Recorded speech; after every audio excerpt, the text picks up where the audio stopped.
Okay, so this is part 3 of looking at what step 4 means. So we've talked about a lot about resentments, and that's just a key, and there's so much more I could say about that, but I hope that's kind of given you an idea of the approach, that the purpose of it is to free you of, we talk a lot about these people rent space in their heads. Like, my mother rented so much space in my head, I spent so much time thinking about her, and that bitch at work, and that ex-boyfriend who did me wrong. The purpose of doing this is to be free of that. You know, I was the kind of person who would go to Tesco's and I would see someone and I would hide with my, you know when you're like, oh God, don't say hello to them. Like, I can't live my life like that. I can't go on the school run and, you know, duck from a mother, or I just want to be free of these people. I just don't want to feel those toxic feelings. So it's about you being free. So the next part of doing that in step 4 is you look at your resentments, and then you look at your fears. And you look at what you're frightened of, and you get really honest about that. And that was really the first time that I really examined. I mean, I knew I was frightened all of the time. But to actually put on paper what that was, you know, it goes from something being unconscious that owns you to something that's conscious that you can then do something about. So my fears were very, and I honestly, our fears are pretty common. We're pretty unoriginal in this stuff. Yeah. Was fear of not being good enough.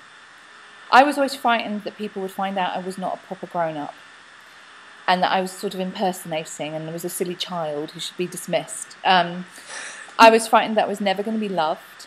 I was frightened of loneliness. I was frightened of not having enough money. I was frightened of never having real connections. I was, you know, all of those existential fears that everybody has. We're all frightened of not being good enough. We really are. You know, we have so much shame and low self-esteem, and you know, we're frightened people are going to see that and realize you never really were a good enough mother or nurse or whatever. You know, just everybody feels that. So looking at that stuff and really owning it is the first step to really kind of beginning to be free of it. What I will say about fears, and we'll talk about this when we talk about step 10 and doing an ongoing inventory, is I still have fears. It's not that you're never free of fear ever, because that would not be human. It's the fears like, I'm frightened of not being good enough, I'm frightened of not being loved, I'm frightened that people won't like me. All of those have gone. I haven't had those for many, many, many years. My fears are, you know, I'm frightened, you know, something happening to my son, or I'm frightened, you know, I'm frightened about starting my new job, and, you know, will I be able to pick it up quick enough? No, those are normal, healthy fears. And the problem that we've had is fear just has grown so out of proportion, it owns us. It's about, the steps really help us learn a way to acknowledge our fears, accept them, and not have them own us. And move on, and that's the start. The first process is really just putting them on paper. The last part is looking at your sexual conduct, and this is important because everyone usually has some sexual conduct that they need to have a look at. So I love what this says in the big book. You know, well, alcohol lends itself to that, doesn't it? Really? Yeah. So we basically look.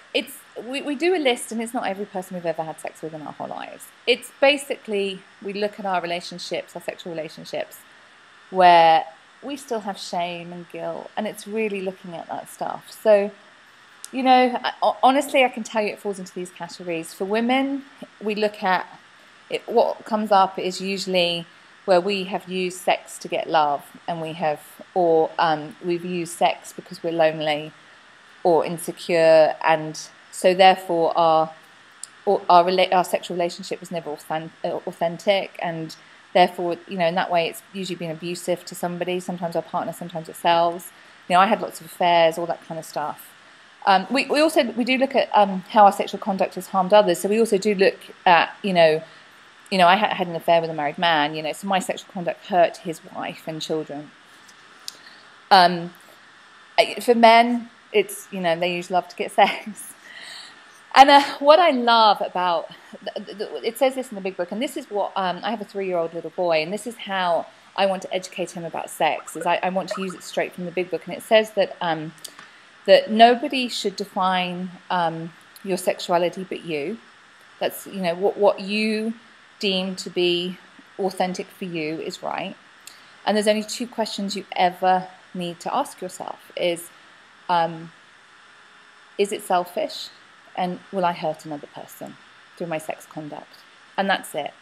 You know, because we were discussing that I'm never directive. I don't tell people what to do. It's completely up to you to shape your life. So I'll often get men who'll say, so, I want to have lots of sex, so I can just go out and have one night stands. I'm sure.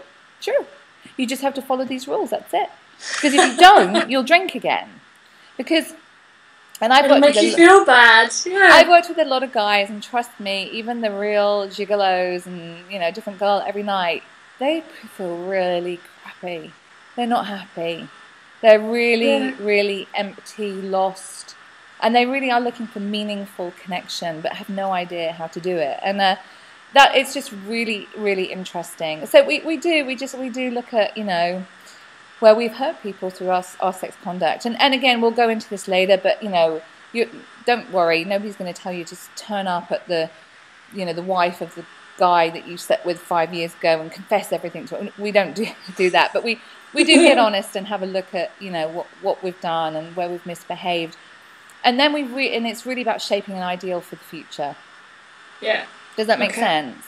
Yeah, no, it does. When you were talking earlier about resentments, there's an expression, and I think it probably comes from AA, is that resentment is like feeding yourself poison and expecting the other person to suffer. Is that right? Yeah. Or something along those lines. It is, and it's exactly when if you think of somebody you're resentful about, pay attention to how you feel when you start thinking and talking about that person.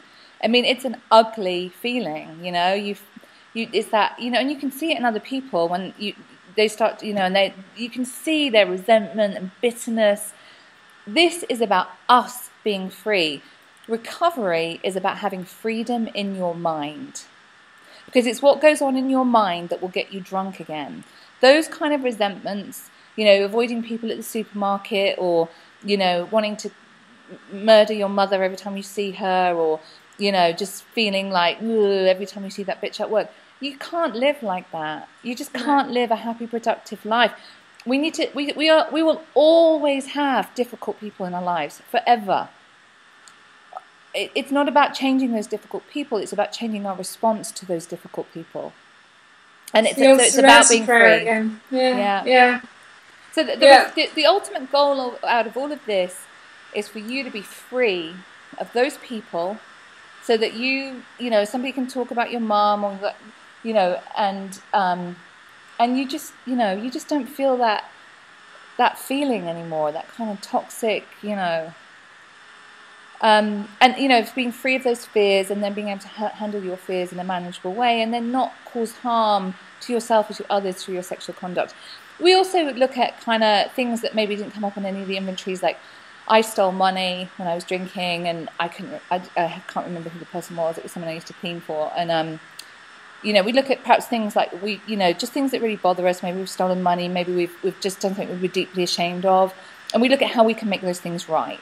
Because I couldn't repay the money to the person that I stole the money to, I had a direct debit for years to victim support, and I just gave 20 quid a month until roughly the amount that I stole was paid off. And that's just that just gave me so much freedom to know that I'd just done something, to try and make that wrong right. Yeah. Okay.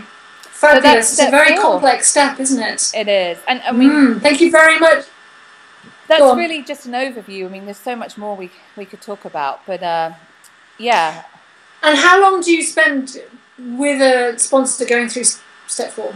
In weeks? I do the steps over a weekend.